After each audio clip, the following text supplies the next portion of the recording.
Hello, everyone, and welcome to Strengthening Success through Coordinated Mental Health and Substance Use Services for TANF participants. We appreciate you joining, and now to provide a welcome, we'll turn it over to James Butler, Family Assistance Program Specialist from the Office of Family Assistance. James? Hello, everyone. Welcome, and thank you for joining today's webinar. As Steve mentioned, Strengthening Success through Coordinated Mental Health and Substance Use Services for TANF participants. We are delighted to have a panel of expert presenters to discuss this critical topic with you today. As Steve said, I am James Butler, and I am one of the program specialists here in the Office of Family Assistance.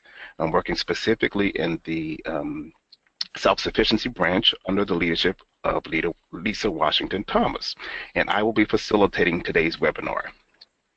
So back in June of 2016, our office, OFA, hosted a webinar that shared the latest experiences, opportunities, and lessons learned from programs that have taken different approaches to addressing the mental health needs of TANF participants. That webinar highlighted how, since the passage of welfare reform in 1996, the workforce focus on moving TANF participants into employment has led to increased study of participants who experience significant barriers that can impede work, including mental health and substance use challenges. Given the prevalence of these barriers amongst TANF participants, states and counties continue to seek ways to assess and determine how to best support mental health and substance use barriers in order to improve participant stability, as well as strengthen their ability to obtain and maintain long-term employment. Our presenters today will share how they support TANF participants in addressing mental health and substance use challenges. They will also describe how they develop partnerships with mental health and substance use providers and how they ensure continuous support to TANF participants through ongoing collaborations. During the presentations, the presenters will discuss how to review various approaches for screening and assessing substance use and mental health among TANF participants.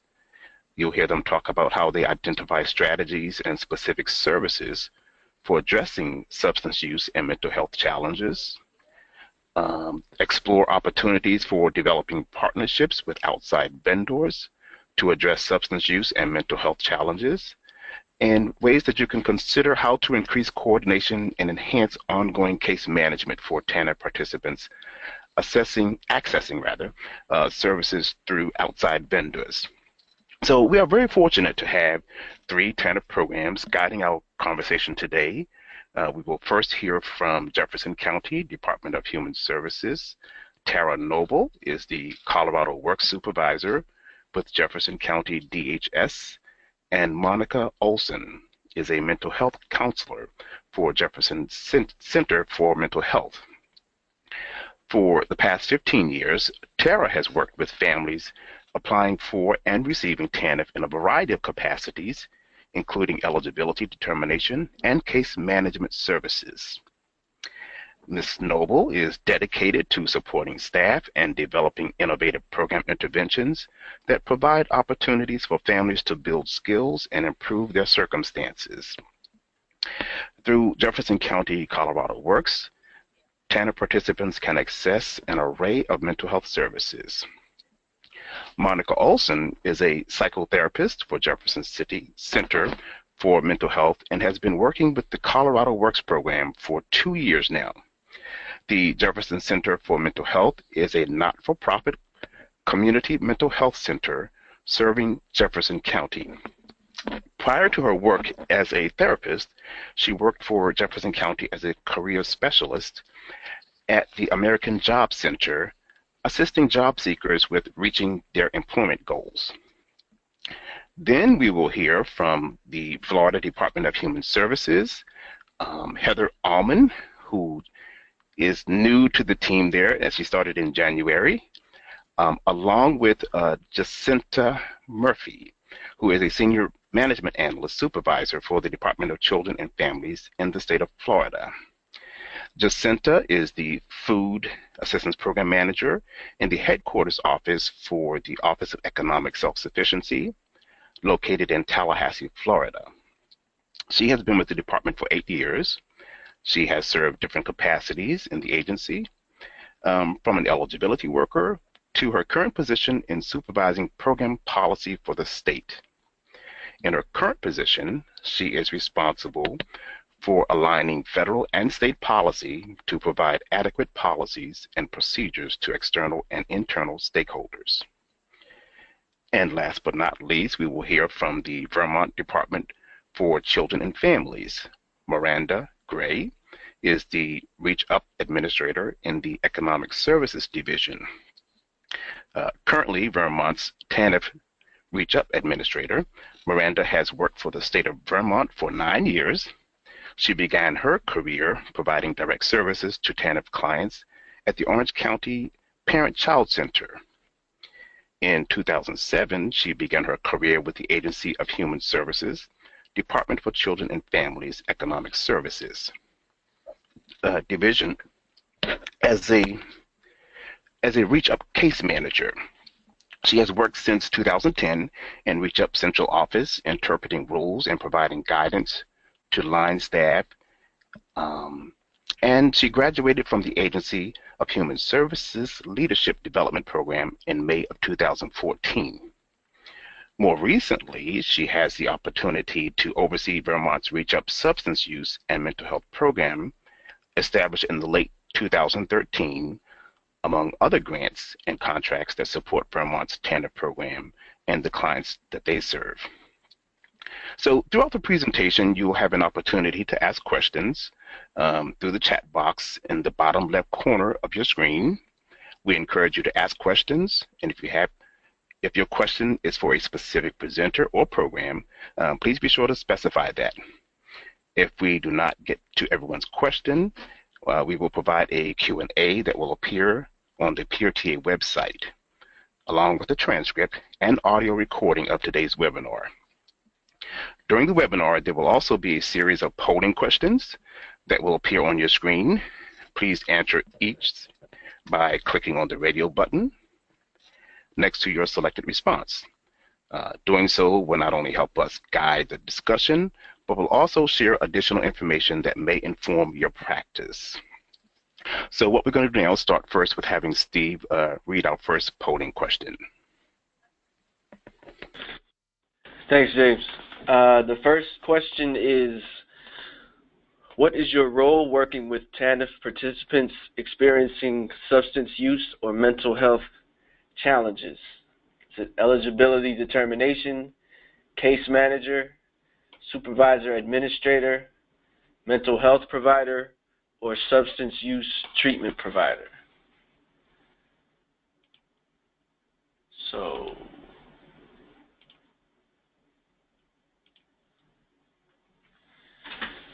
we'll open the poll, and please, as James mentioned, answer directly on your screen, and then we'll share the results shortly.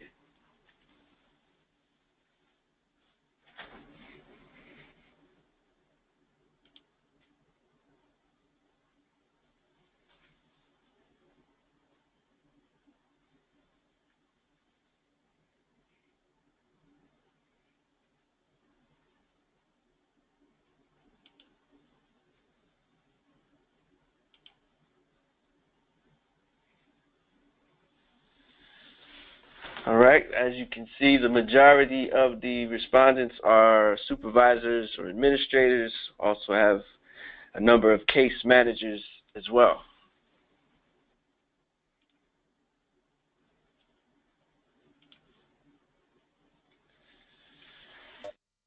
Now we will turn the presentation over to our first speakers, Tara Noble and Monica Olson. Hi, everyone. The Colorado TANF program is known as Colorado Works here in Colorado, and we wanted to start by letting you know a little bit about how we're set up here. Colorado maintains a county-administered TANF program, which offers flexibility for each community to develop partnerships and offer services at the local level. The state provides oversight to the counties and the services that they provide. Next slide. Jefferson County Colorado Works and Jefferson Center for Mental Health, also known as JCMH, have maintained a strong partnership for over 15 years. Both organizations see the value in providing dedicated services to TANF participants and through the years have prioritized its continuance. The current partnership is formalized through a memorandum of understanding signed by both the Director of Human Services and the Executive Director of JCMH. The MOU agreement provides for direct benefit to TANF participants by dedicating 2 positions, one individual mental health counselor, which is Monica, and a home-based family clinician. Our mental health counselor is, as I stated, Monica Olson, and she's going to tell you a little bit about her role with JCMH and then with the Jefferson County Colorado Works partnership. Hello, everyone. I'm located on site at the Colorado Works office building 2 to 3 days a week. And then I also hold an office location a couple of days a week at Jefferson Center's office building. We kind of did that to offer a little bit more convenience and ease of service for the clients that are working with me in individual counseling. The home-based clinician, she shares the office at Colorado Works with me. She's here on the days that I'm not. However, she tends to go into the homes the majority of the time. Caseloads for both positions are referral-based from the TANF program. And also over at JCMH, when people do intakes, they have become more knowledgeable about TANF and my position. So when clients come in for an intake, they will ask if clients do receive this service, and then they will be assigned to me from that end as well. We continue working with individuals and families after a TANF case closure as long as the families remain eligible and the clients are in need of services. Beyond the direct mental health counseling that is offered through the partnership, participants can gain access to a variety of other services once connected to JCMH. These benefits will be discussed in detail in a few minutes. Next slide. The services provided through this partnership is in alignment, as you can see, with both of the organization's missions, which focus on the needs of individuals and families, as well as the community. This makes it a win-win for the organizations as well as the participants. And I do want to mention that as far as the cost sharing for this position, JCMH fully funds both positions, and the costs for the TANF program are all in kind, helping with some support on site and then also the space for the counselors to work. Next slide.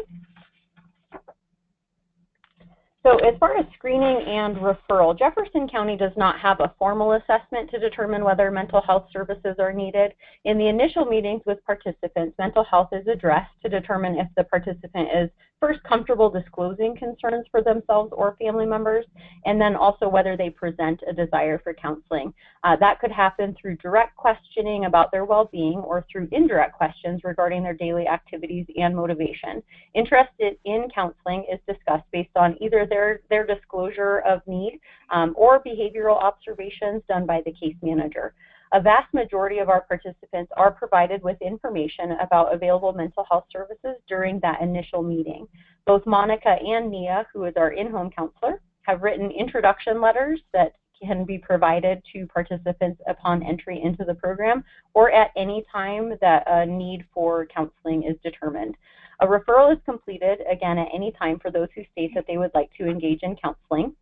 In this instance, engaging in mental health services could be part of their action steps for TANF. The referral provides general contact information for the individual and presenting conditions, so the counselor knows who to expect as well as any outreach needs, and they can communicate with the assigned case manager.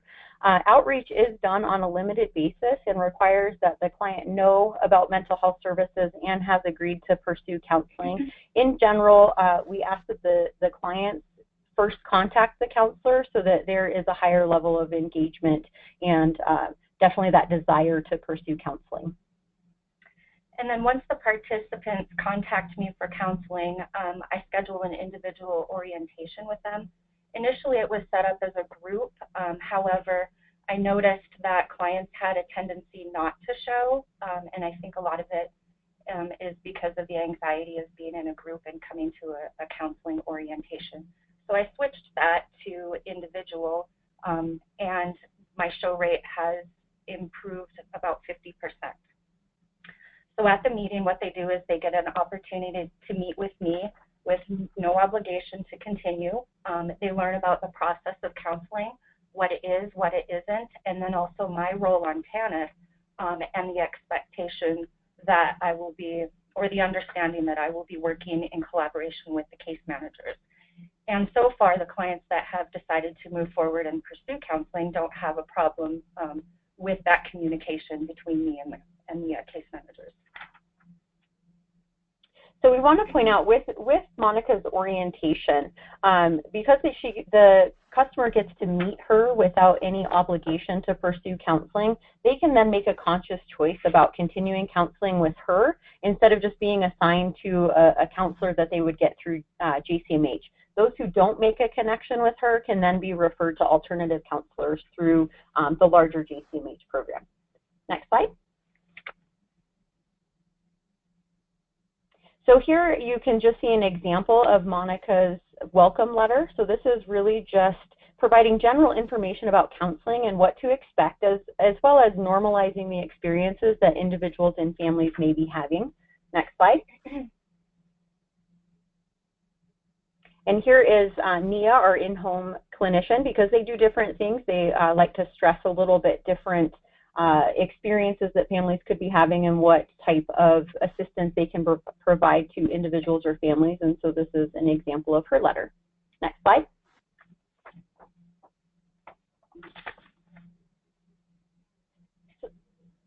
The main benefit that we have found from our strong partnership is really for the participants. They gain the most from this partnership. They receive a lot of different benefit, and so Monica's going to talk a little bit about what she has seen from her perspective from working with the customers.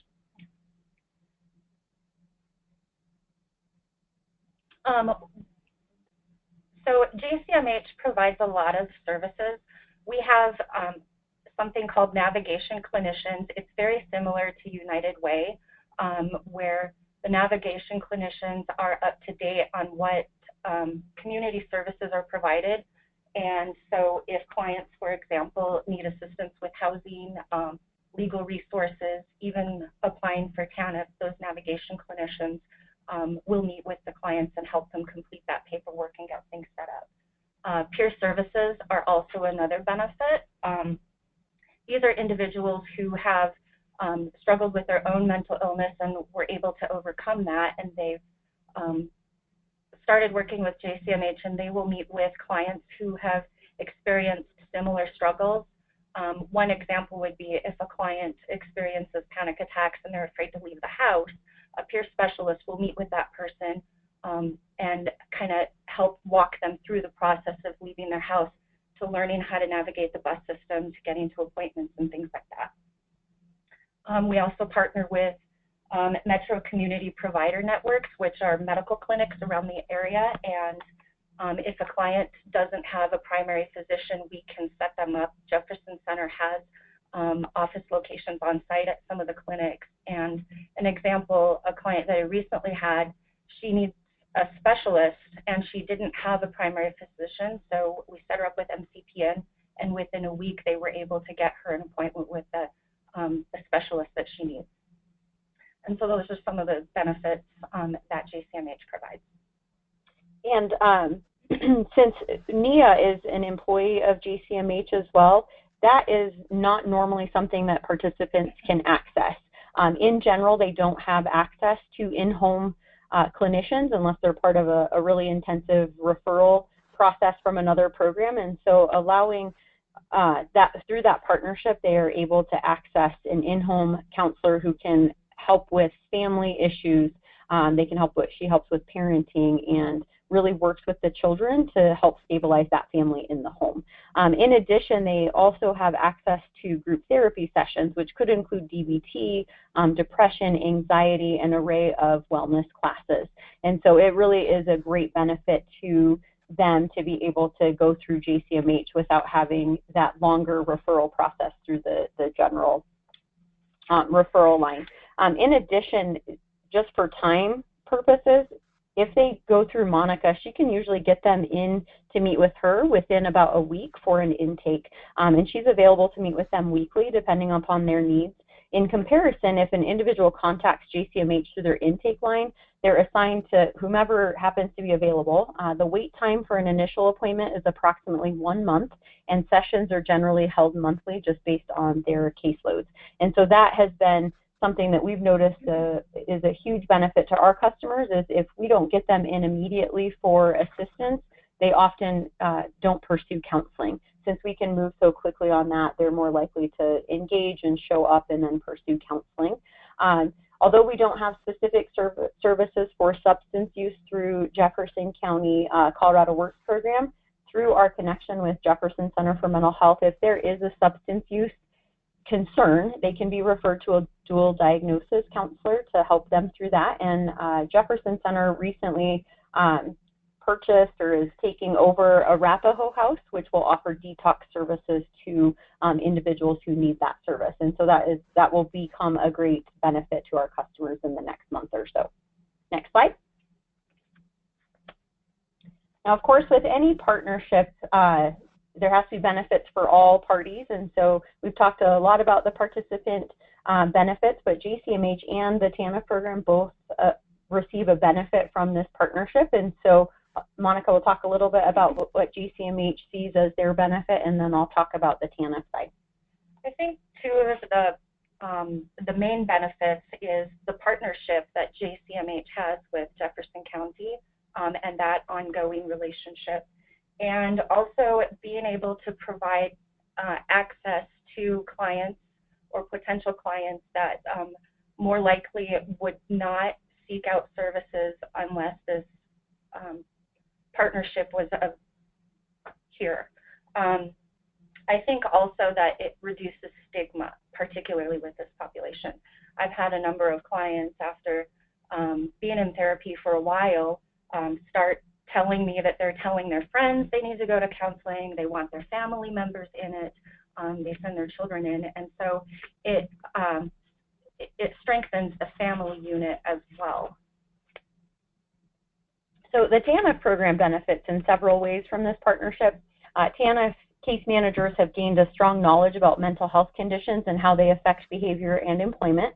Through this partnership, JCMH offers training to our staff on a pretty regular basis or as needed. And so if we want a particular training, we can ask Monica to come in and provide that, or we have access to their trainers at large.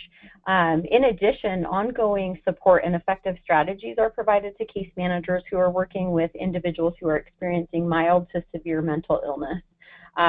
Part of that is that if they are really struggling with a strategy on how to approach a particular customer, Monica is here on site that they can go in and really talk to her about the best way to approach them, and that really is whether she's working with that particular customer or not. That has been a huge help to our case managers. And in addition, the case managers can also rely on the evaluation of a participant's ability to work. Since Monica and Nia understand the TANF program and the underlying focus of employment, they provide trusted information that case managers can use to create appropriate employment plans. It's also easy to obtain clarification or discuss any concerns that come up regarding an individual's true abilities. We found that if a client is working with another counselor, either through JCMH or another organization, we tend to get blanket evaluations that exempt them from working or participating for really long periods of time. It can also be difficult to obtain attendance information or treatment recommendations. Monica and Nia can easily provide that information to us, and then we can work as a team to help that family reach success. In addition, Monica and Nia consistently reinforce the idea of treatment and employment, so clients understand that the program is focused on both their well-being on long-term self-sufficiency through employment. This consistent messaging and support helps clients decrease and manage their fear of employment, which leads to higher participation and employment outcomes. Next slide.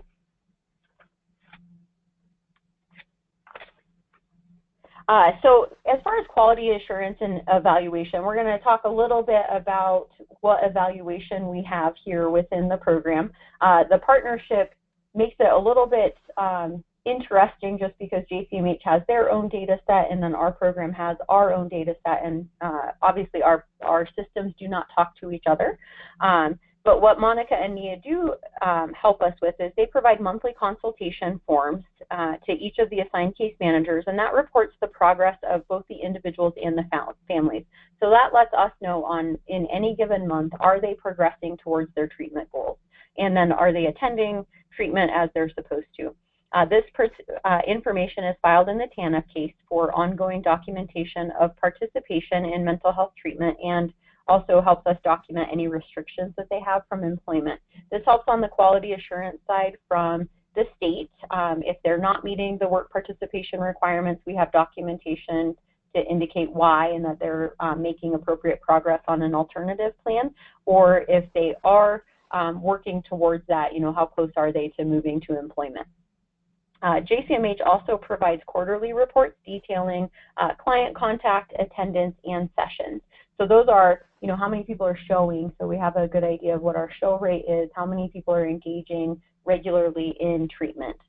Employment outcomes we have found are difficult to track based on the high rate of transition into and out of both the mental health treatment and then also the TANF program in general. So success we have found is better when it's based on client progress towards their treatment goals. And that may include employment or it may not. Unfortunately, neither Jefferson County nor JCMH has a data system that can collect quantitative data on employment outcomes. However, both organizations have determined that the most important aspect of the partnership is access to services and stability in mental health and wellness, which can be difficult to measure.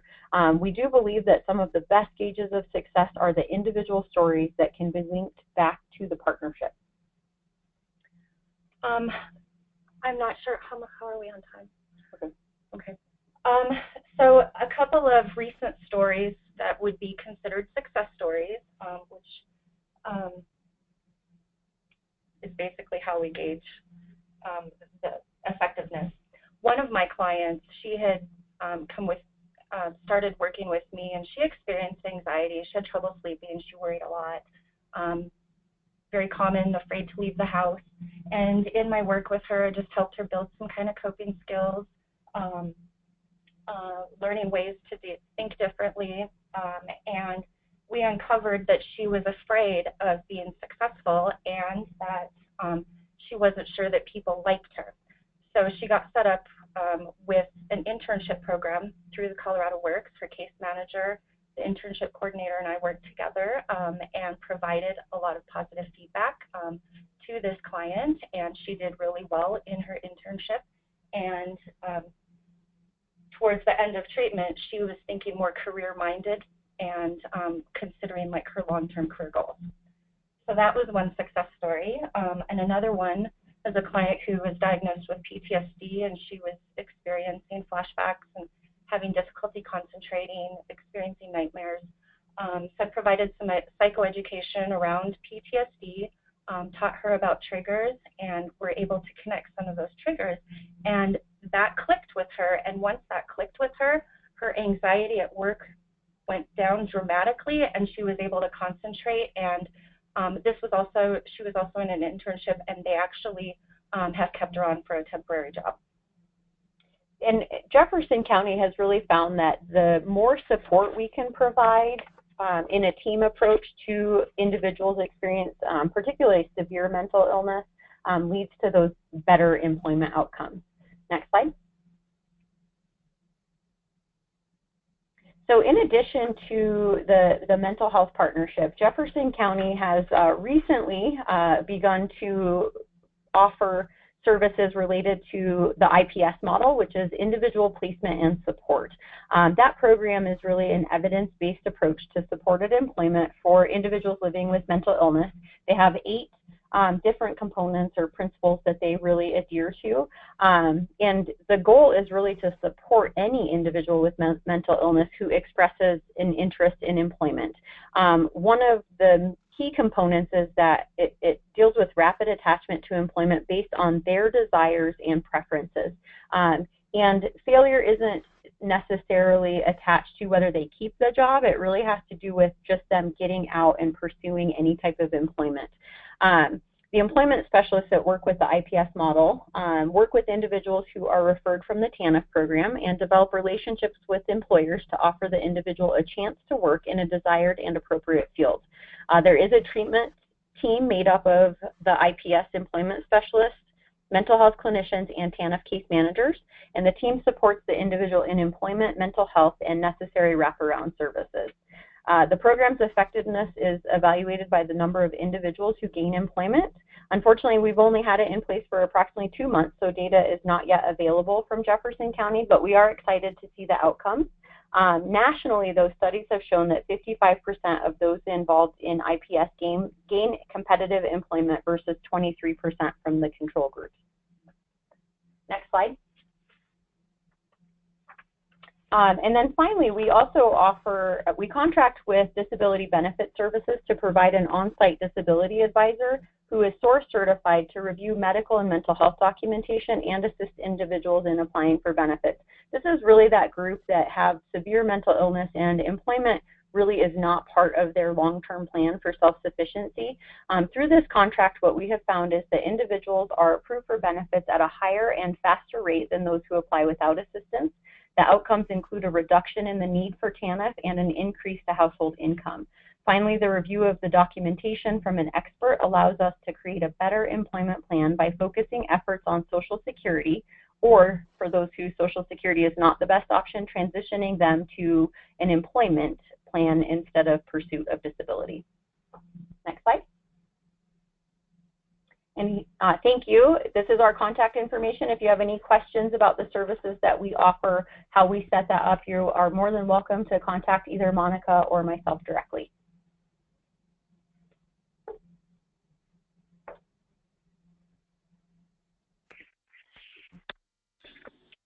Thank you, Tara and Monica.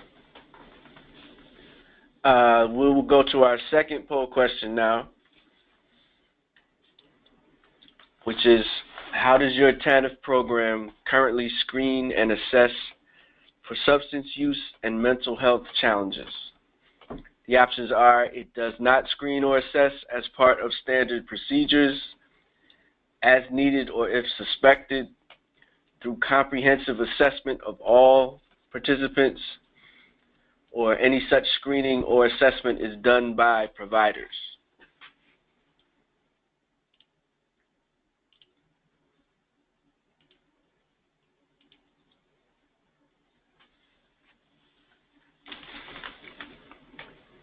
We'll take a couple seconds to allow you to respond, and then we will show the results on screen.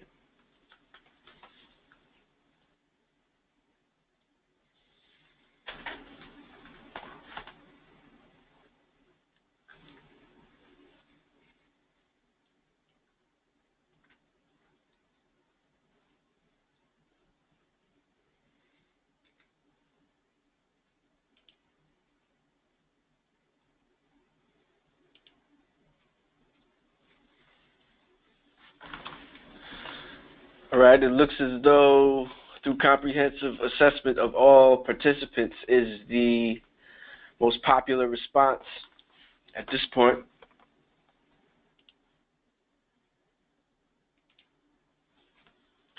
So with that, we will turn it over to Heather and Jacinta from the Florida Department of Children and Families.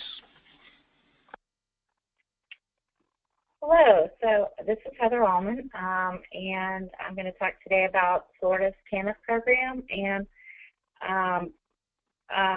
Florida passed laws in 1996 and 2000 that were designed to promote work and self-sufficiency and personal responsibility while providing assistance to meet transitional needs of participants as they moved toward achieving independence and productive lives and gaining the responsibility that comes with self-sufficiency. Next slide.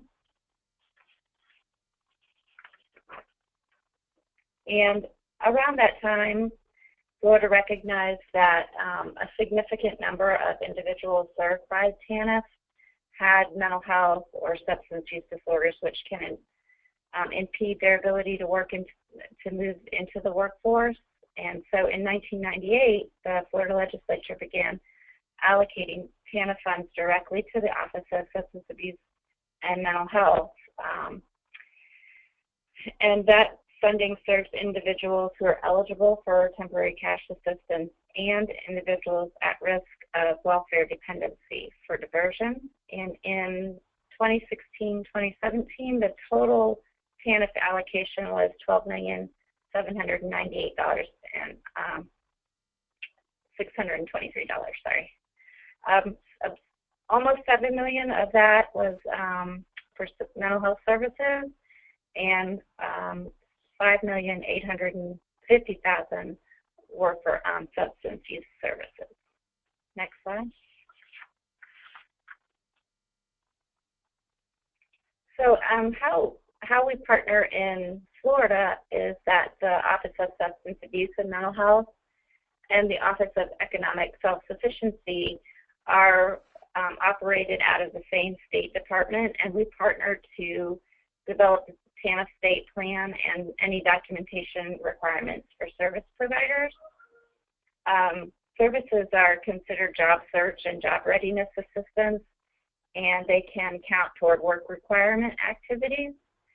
And they should support the TANF goals for Florida, which is to ensure that children are safe in their homes or in the homes of relatives, and to prepare participants to enter the workforce and retain employment. Next slide. And I'm going to hand it off to Jacinta Murphy with the Office of Economic Assistance. Good afternoon. The TTA Household. The TTA is a TANF-funded cash assistance program for Florida. TTA provides cash assistance to families with children under the age of 18 or under age 19 if they are full-time students in a secondary school or its equivalent. Pregnant women in their third trimester of pregnancy if their physician restricts them from work. Otherwise, TTA is available in the last month of pregnancy. Next slide. Some eligibility rules are citizenship, Florida residency, income, gross less than 185% of the federal poverty level, assets, 2,000 limit, Social Security number, relationship to child, deprivation, child support enforcement corporation, work requirements, family cap, land fare, updated immunizations required for children under 5, and time limited. Next slide. And I'll hand it back over to Heather. Thanks. So TANF funding can also be used for diversionary services for families who are at risk of welfare dependency due to substance use or mental health disorder, but the family has to be at or below 200% of the federal poverty level, and one of the following criteria: they have to have be a parent or a relative with one or more minor children living in the home, or a non-custodial parent with a court order to pay child support, a pregnant woman, a family whose children have been removed from the home by the child welfare program, and that's where the service is included or added to the active family reunification goal and the case plan, or a recipient of SSI or SSDI insurance. Next slide. And our customers are screened by service providers, and they use a standard screening form called the TANF SAMH Easy 1 to determine eligibility. Service providers, once eligibility is established, then they typically assess the individual for their service needs, and they can use a variety of level of care tools like ASAM, LOCUS, and a biopsychosocial evaluation or some other kind of evaluation. The service providers have to document income verification monthly for TANF diversion participants, And they have to notify their managing entity, which we'll talk more about what the managing entities are in just a minute. But they have to notify the managing entity of participants served with TANF funds and provide a participant log with each monthly invoice. Next slide, please. So here's more about the managing entities. In Florida, the department contracts with managing entities to manage behavioral health services through regional systems of care. The managing entities don't provide direct services, but they contract the services with local behavioral health service providers. And then the managing entities are responsible for providing technical assistance and promoting interagency collaboration in the community, overseeing all of the TANF requirements and invoices. And they also conduct annual monitoring using a monitoring tool and follow up on that to make sure if any corrective action is needed. They deal with complaints, monitor the length of stay, and implement any new federal and state requirements related to TANF. Next slide, please. And these are the services that are provided. It's a pretty full array. Basically, if they're eligible for TANF, they can have almost any of the services that are covered, with the exception of medical services, but any aftercare needs, assessment, case management, residential, supported employment, supported housing, any kind of outpatient counseling that they might need. Next slide, please. And the managing entities complete the on-site monitoring of the service providers. They randomly select files to review progress notes and treatment plans to make sure that the recipients are pursuing TANF goals as part of their treatment. So, and the department actually monitors the managing entities, and they report to us on various performance measures, and those include things like the average number of days worked or in school, the percentage of customers who are competitively employed, and residing in stable housing. And preliminary data from fiscal year 15-16 shows that the average annual days worked for adults, worked for pay for adults with severe mental illness was 107 days. Also, the percentage of adults with serious mental illness who are competitively employed was about 57, almost 58%. And the percentage of adults with serious mental illness who are living in stable housing was about 95%.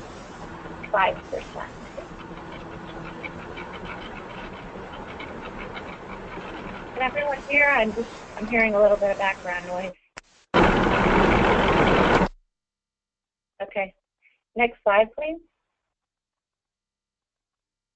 And this is the allocation for TANF funding for fiscal year 15-16 by the managing entity. So you can see on the left column, those are the all of our managing entities across the state, and it shows how much they were allocated for substance abuse services and for mental health services, as well as the total. Again, the total for that year was $12 million. Next slide. And this is the number of persons that were served by TANF during fiscal year 15-16 by each managing entity, which gives you a good idea regionally how many individuals are being served. The total statewide was 10,234 individuals. Next slide. And that is our presentation. Thank you so much, Heather and Jacinta, for that information. We will move on to our third poll question, which is, what type of substance use and mental health services does your TANF program offer participants? The options are formal assessment by credentialed mental health and/or substance use professional, counseling services, outpatient treatment, inpatient treatment, or support groups.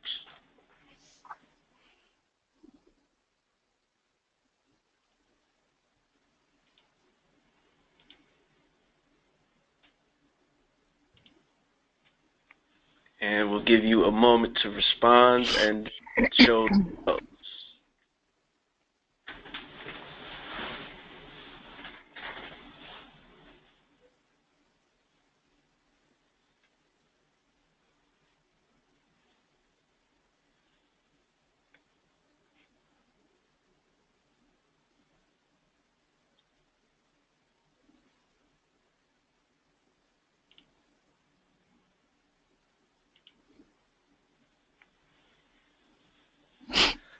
And it looks like the first option is the most popular option, formal assessment by credentialed mental health or substance use professional. So, with that in mind, we can turn the presentation over to Miranda Gray. Thank you. So I'm going to talk about Vermont's Reach Up Substance Use and Mental Health Program. Reach Up is Vermont's TANF program. Next slide. To begin, here are some statistics that we gathered when we were looking to start this program. About 1 in 5 TANF recipients abuses drugs or alcohol. Approximately 1/3 of welfare recipients have a mental health condition that may interfere with employment.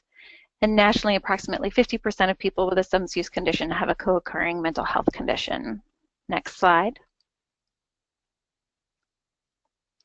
So this is a look at Vermont's TANF population, specifically the single adults, the 2 able to work adults, and then the 2 adults where 1 is able to work and 1 is not able to work are the adults that would be participating in the substance use and mental health program, and so that's around 2,600 households. Next slide. Of those 2,600 households, you will see that about 1,200 of them are on some type of deferment in Vermont. Specifically, you'll see that about 67% are on a medical deferment, and medical deferments in Vermont encompass both physical health barriers as well as substance use and mental health barriers, and so that's about 45, or I should say in total it's about 45% of our caseload is on some type of deferment, but a large portion of them are around substance use and mental health barriers. Next slide. This next slide speaks specifically to our 2 different populations. About 3 years ago now, Vermont implemented time limits, and I should mention that time limits in Vermont is very different than time limits in a number of states. Time limits in Vermont means that you must engage, you must be participating once you have reached your 61st month. So this slide in particular I wanted to highlight because and it's a little bit small, but the emotional health for Reach Up participants prior to reaching their 61st month, their emotional health barriers, which encompass the substance use and mental health barriers, is around 25%. And then those households that have over 60 months, that increases to 50%. So we saw that a significant portion of our households that have been on long term, this is an area that continues to be a really big barrier to overcome. Next slide.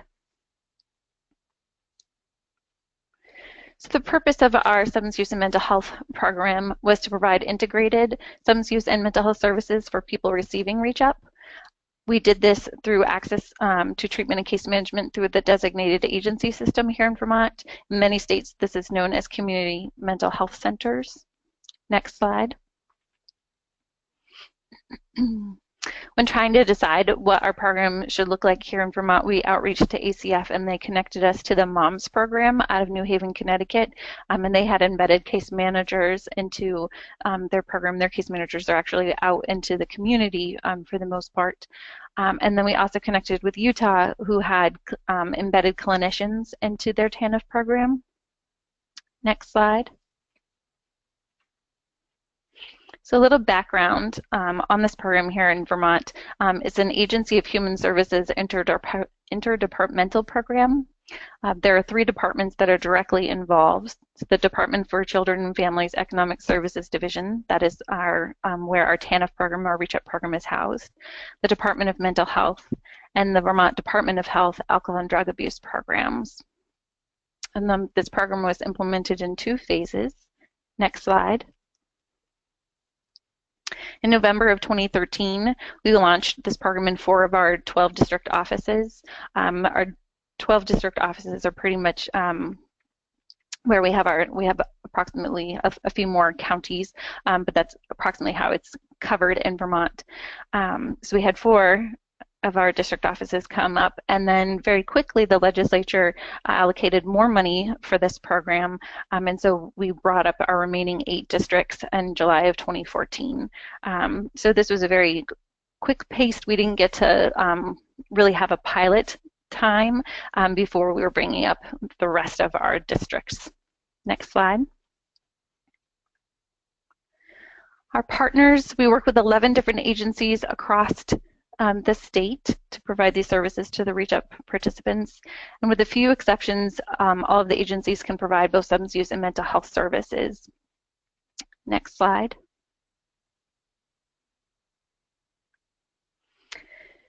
So we were still a bit unsure what we would like to do in Vermont from our program after outreaching to other states. So we decided we would embed 1 case manager and 1 clinician in every district office, and the case manager is specific to substance use and mental health. So due to the nature of who can provide primary mental health services versus primary substance use services, the model looks a little bit different in each of our regions.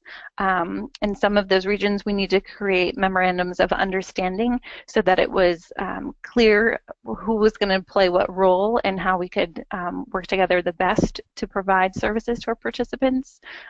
We found that, we're a very small state, and that people were pretty territorial over the services they provided for a number of years, and so really had to have conversations where all 3 departments would send representatives to sit down and talk with our new partners about how we were going to work together moving forward. Next slide.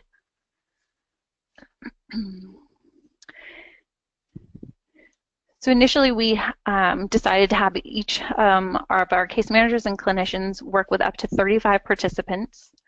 The case managers fulfilled a double role. They not only engaged in a therapeutic role, but they were also going to provide the full REACH-UP case management. So that included administering all of the TANF rules and regulations and follow-up and paperwork. The way that this is funded in Vermont, it's primarily funded by Medicaid, and so the services had to be billable under the Medicaid fee schedule. We were lucky to find that most of the services that the case managers were providing under the TANF program were also Medicaid billable. But because there is a focus on the Medicaid reimbursement, participants that weren't willing to engage really couldn't stay with these case managers and clinicians indefinitely because there had to be billable hours to sustain this program. Next slide.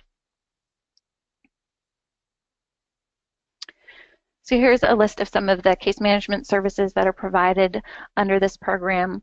A few that I will highlight or explain a little bit further is coordination closely with the Hub and Spoke program. The Hub and Spoke program in Vermont is the connection to our methadone and Suboxone providers.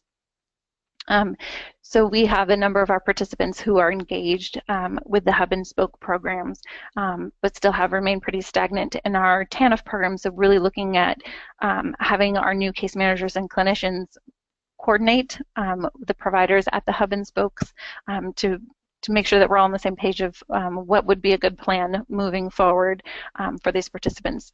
So these case managers coordinate a lot of treatment team meetings.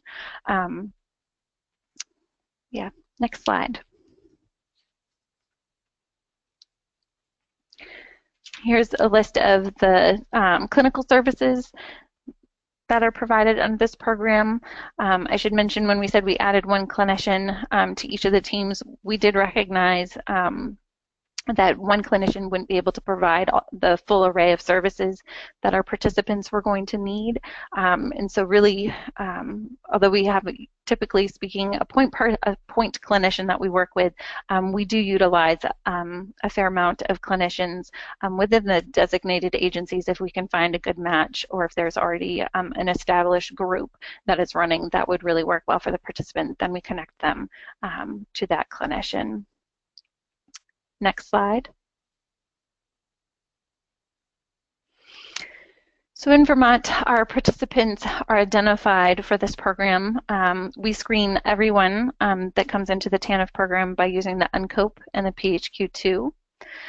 If you have a positive result, that will yield a referral to the substance use and mental health case manager and or clinician.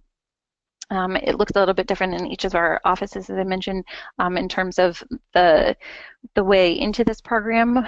We still have been just kind of evaluating what helps more with engagement, if you're meeting with the case manager first versus a clinician first. We try to hold three-way meetings so that we are doing a soft handoff from our internal case managers to this new case manager or clinician. We also ask that the case managers and clinicians a little bit less, spend time in our reach-up offices, so then our 12 district offices, so that we can grab them really quick to come and meet someone if they've newly identified that they do have a substance use or mental health barrier, and then also to be a resource for our case managers that are feeling like maybe they have someone that would be a good referral, or they're just not really sure what to try next with someone. So we also utilize them in our offices just for some added support. Next slide. Some of the challenges that we've experienced in bringing up this program, the first one is filling the positions. The compensation isn't that great, and so we've had some areas where it took us almost an entire year to be able to fill both of the positions, and that continues to be a problem as we lose people. Navigating two separate systems of care.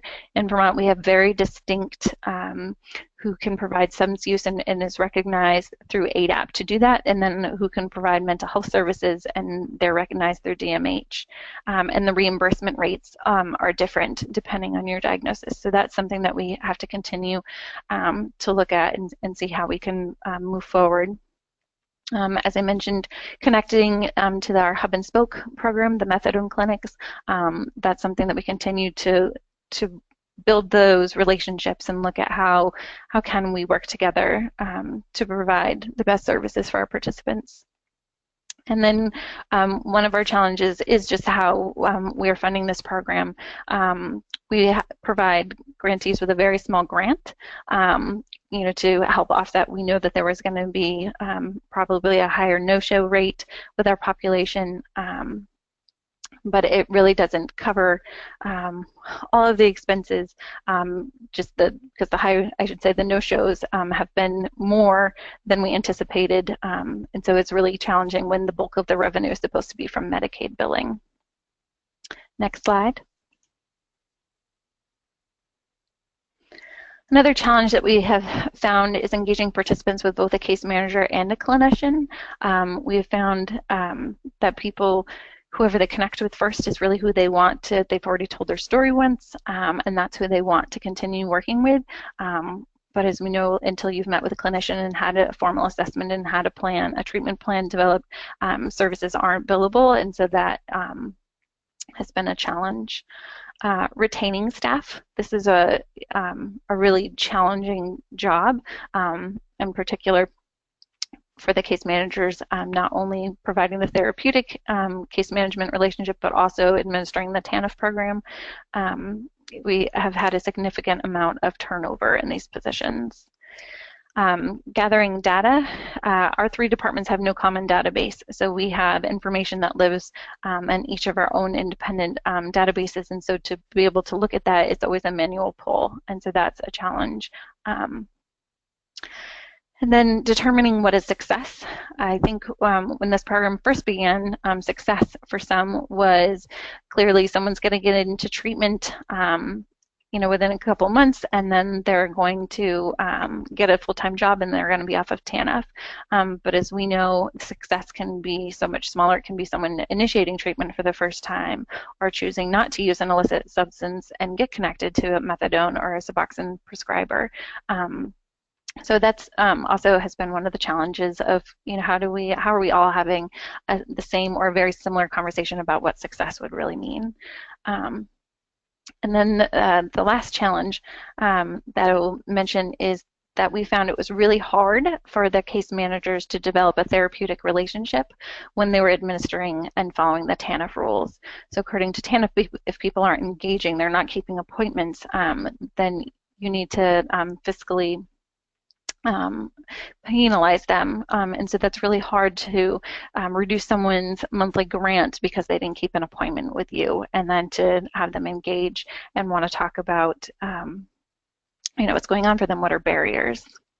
Next slide.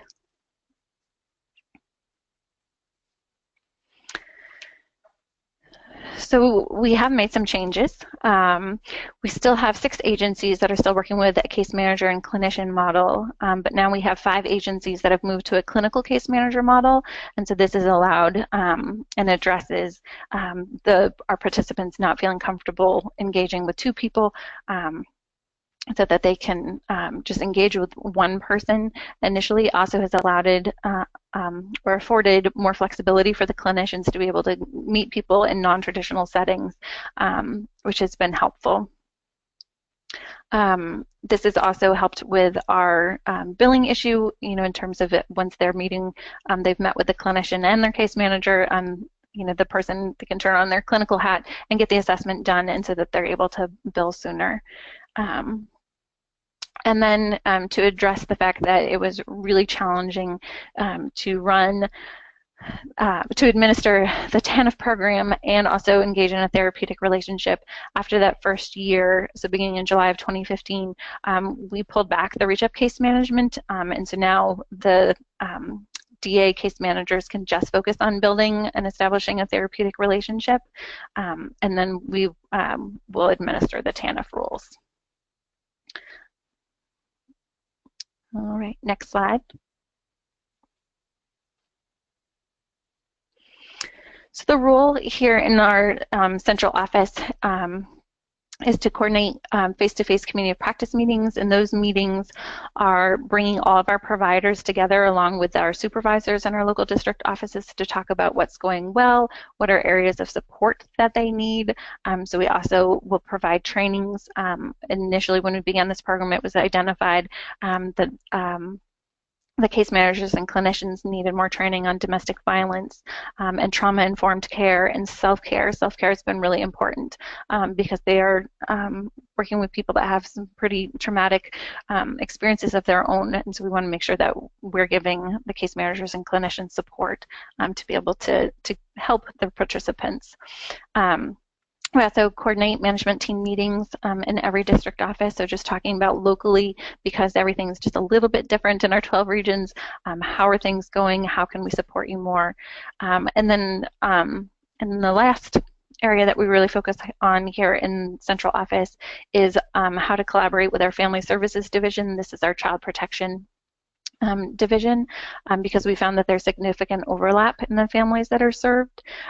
So we are here, once Family Services has identified a family, and if they're on reach up and they have identified that they need support with substance use or mental health services, then we're saying here we have a case manager and clinician or a clinical case manager with no wait list.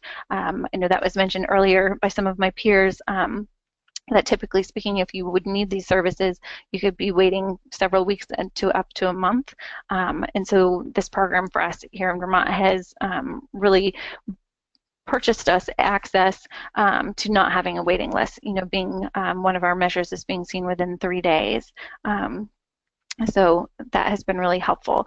And then also, making sure that there are no extra steps. One of the things that we found is our participants, or we have found now, is our participants knew how to get to these designated agencies on their own, but what they had a hard time with were, maintaining their appointments. And once because there is the billable aspect of this, if you aren't engaging, you're not showing up for your appointments, then oftentimes you are given additional requirements to show that you're going to engage, and those can be barriers for our families. Next slide. So the data that we're currently tracking include the number screened, how many screened positive, the number assessed and how quickly, of the number assessed, how many needed treatment, and then the number that are initiating treatment. These were our Vermont Department of Mental Health measures through the ADAP. And although they do work for this program, we're finding it is slightly different. These are measures primarily used for the methadone and Suboxone prescribers, and those in Vermont all have waiting lists, and so people are very eager to get into the program. And I can say the people aren't always so eager. We're often identifying and trying to bring this up as a resource and encouraging people to get into the program. So sometimes it is hard for our providers, to be able to actually engage with someone within 3 days. They always offer appointments within 3 days, but actually getting somebody in, that's a little bit out of their hands. Next slide. So in fiscal year 2015, 64% of participants became engaged after being screened. Next slide. And then in fiscal year 16, we found that 59% of participants became engaged after being screened. So this was a little bit of a decrease, but we have, still find this to be of value. And we think some of the decrease can be our caseloads in Vermont have been steadily declining. Right now, our economy is pretty good. If you are able and wanting to work, there are jobs. And then also, we're still assessing what the time limits parameters have done, to the engagement or to our caseloads, because for some people it is easier to go and get a job than to have to follow the stricter rules when it comes to having 60 plus months. Next slide. So we, although we do have 3 different databases, we were able to pull some of the most common diagnoses for the people in this program, and so those include the PTSD, major depressive disorder, and adjustment disorder with mixed anxiety and depressed mood. Some of the next steps that we have here in Vermont are finding a way to gather more data to be able to tell more of the successes in this program. We have stories of people that have engaged and found full-time employment and have left the TANF program, but we also want to be able to capture those smaller steps that really are successes as well, and so that we can speak even more broadly about the good work that's being done and that this is a very beneficial program. And that is it for me. Next slide. Thank you.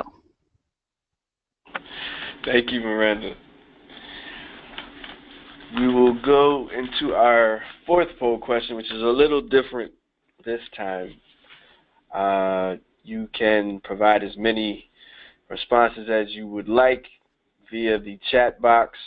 The question is, as a result of this webinar, what is one thing you will do differently to improve coordination of mental health and substance use services for TANF participants?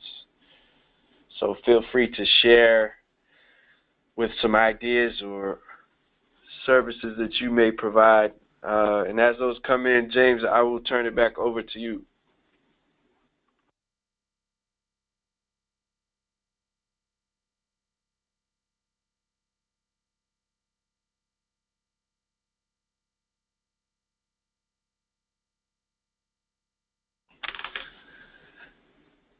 And you can certainly feel free to continue to send in the responses. James, I think you may have a couple questions that have come in earlier for the Q&A. I couldn't hear you earlier, but we'll move forward to the Q&A portion. There you go. Yes. So thanks to all of our speakers. So what we'd like to do now is take some time to hear from you all. So if you have any questions, again, you can use the chat box feature. And if you have a specific question for a specific presenter, just be sure to state that in your submission.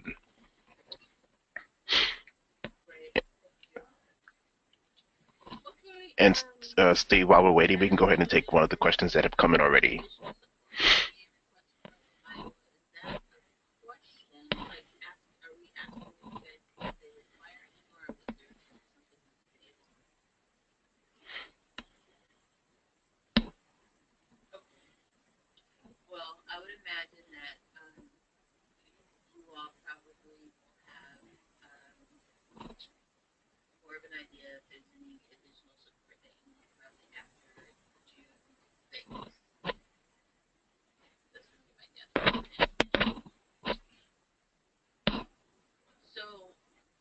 Okay, I'll start by asking a question for the presenters. What is the process for determining if TANF participants are ready to actively pursue work activities related to obtaining employment? And any one of you can start there.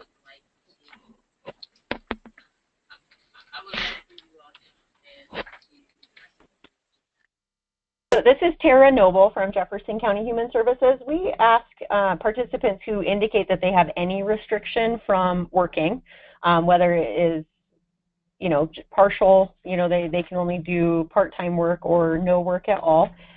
We ask them to have a mental health evaluation completed by their assigned counselor. And so when we're working with Monica or Nia at GCMH, that is really helpful because they understand what we're asking for. And basically what they fill out is a form that gives us information on what the diagnosis is, the current treatment plan, and then also their ability to work and or any restrictions that they have. And it's not just work that we're looking at, it also has to do with education, on-the-job training, or wellness classes. And really what we're trying to do is get them out into the community as much as we can, whether that would fall under the job search or job readiness category, through their mental health or substance use treatment or classes that they're able to attend. And so then we use that to be able to determine what their plan is for the TANF program.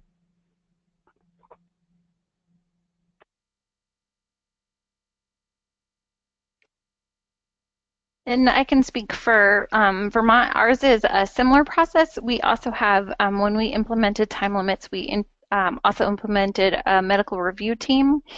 So when participants state that they can't engage the program, then we are gathering documentation, whether it's medical or from our mental health and substance use providers, on what are the limitations, and then what would be good tools for support to be successful in work activities, and also, very open to education, to anything that will help them obtain more skills.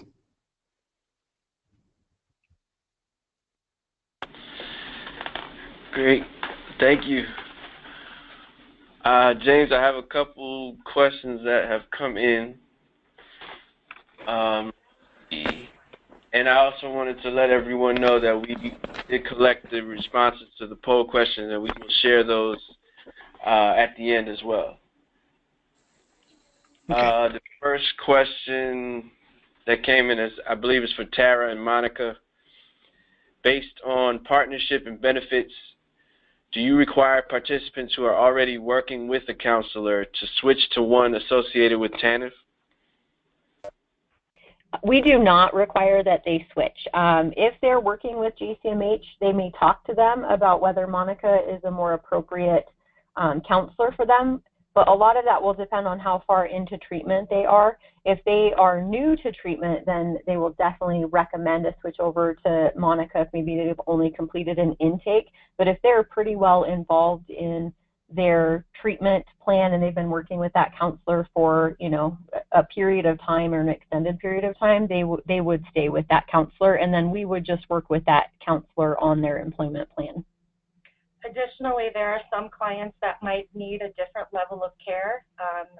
We have an intensive team, and so some people with more severe mental illness might work with therapists on that team rather than me, an adult outpatient. And same thing for the dual diagnosis. If they also have substance use issues that need to be addressed, they will be referred to a dual diagnosis counselor. So even Monica, when she's working with an individual, she may determine that they need more intensive services, and then she'll transition them over to another counselor at their facility.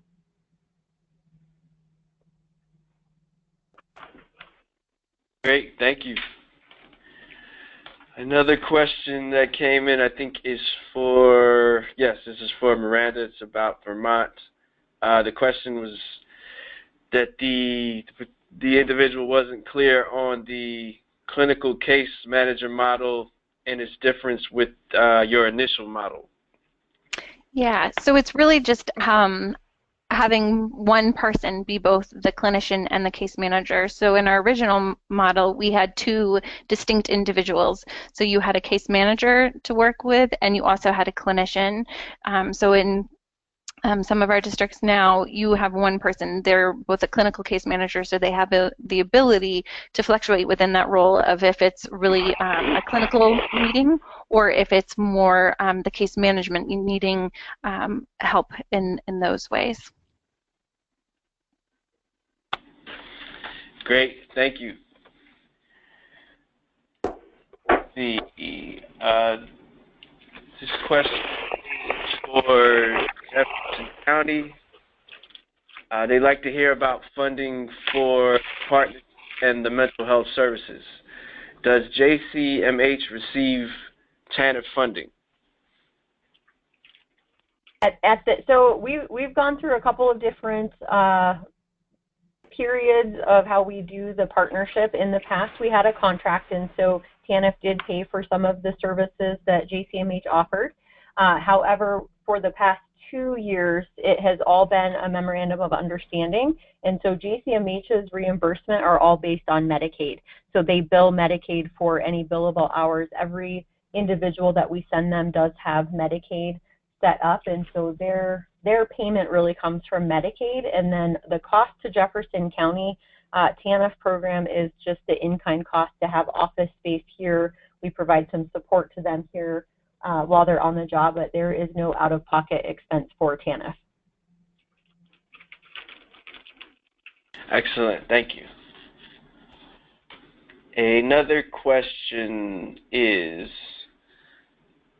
how are the BH departments sharing PII with TANF departments to bill TANF funds that Medicaid did not cover?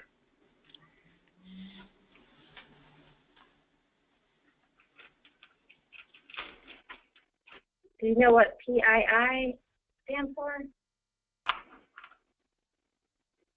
I believe they're referring to personal information. Okay, protected. Okay. Can you read it again? I'm sorry. Sure, no problem. How are the BH departments sharing PII with TANF departments to bill TANF funds that Medicaid did not cover?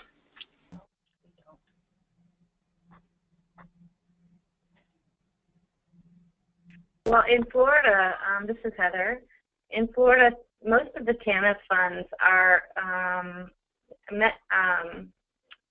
used for individuals that don't have Medicaid or health insurance that have a mental health or substance use disorder.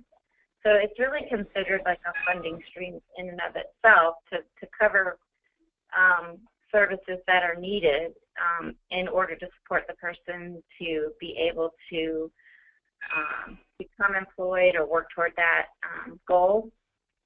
So I'm not really sure exactly how to address that. I mean, it would be that the provider is responsible to protect protected health information under the federal law, just like Yeah, just like any time. And the billing is, is of course conducted through their contract or their agreement with the NE, and those agreements all contain requirements for maintaining protected health information, or Okay, that makes sense, and that's definitely a tough question. If anyone else has any ideas, let us know, and we will include that in the materials that we're posting about the webinar. Another question was whether this PowerPoint would be made available, and yes, the presentation and other related materials will be made available on the Peer TA website, and we'll go over that a little bit later. We're running out of time, but I want to get to as many questions as I can. If there are questions that we aren't able to answer online, we will have the answers researched and include those with the materials that are presented. Someone from Tennessee mentioned that in that state, TANF funds are used to provide comprehensive assessment, counseling, and community referrals in every DHS county office through contracts with 6 different nonprofits. There's about 96 county offices apparently, and wonders why can't TANF funds be used like that in other states?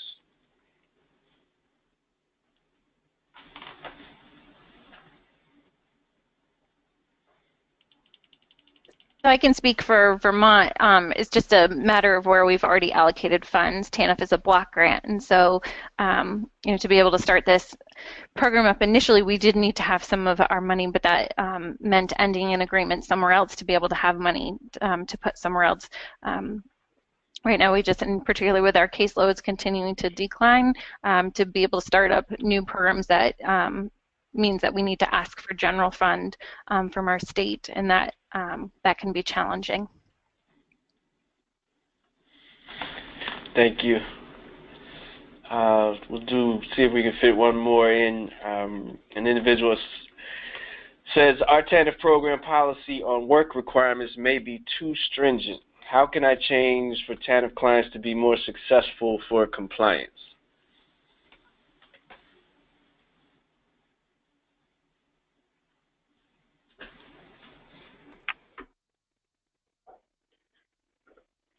So, Steve, this is Lisa Washington Thomas. I think we're bound by the statutes of our regulations, and I'm sure, and what we've learned is that many states have their own statutes and regulations. So, one, you would need to look to see if some of the restrictions are federal or state-led, and if they're federal regulations or statutes that have been imposed, there's nothing we can do until Congress changes the law. But there are always innovative practices on Peer TA, as well as people can request TANF agencies and their partners can request TA, and we can help link agencies and programs with other agencies who are looking at ways to serve the TANF population a little better within the constraints of the law. Thank you. Thank you, Lisa. So before we move on to our next poll question, just a couple of the responses from our previous question about ideas or things that individuals might do differently to improve coordination of mental health and substance use services for TANF participants. Some of the responses included better coordination of assessment results with case managers. I like the idea of providing a letter that explains the counseling services to TANF participants so they know what to expect. Placing LCSWs at TANF offices. Sharing information with caseworkers to understand why some participants are not doing well in work-related activities and how we can work together as a team to assess and refer participants to the best services that match the participants' abilities and encourage and create opportunities for achievements. And there are a number of others responses. What we'll do is collect those and include those in the materials that we will provide to you to make sure that we have time for the remainder of the program. I'll pass it back over to James for the final poll question. Thanks, Steve. So we want to close things out with one final polling question. We'd like to know how you can help us plan for future webinars that can address your interests and needs. So the final poll question is, what topics would you like to see in future webinars?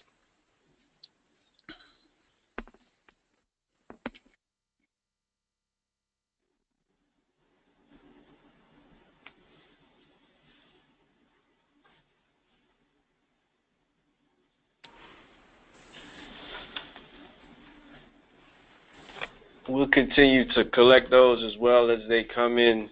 I think, James, if you want to go ahead with your closing remarks, we want to be sensitive to everyone's time. Sure, not a problem at all, yes. So you all can also help us expand our network and reach a greater number of people by directing anyone who may be interested, such as your colleagues from your local and state networks and agencies, to our website, which should show right on your screen there, the PRTA at acf.hhs.gov.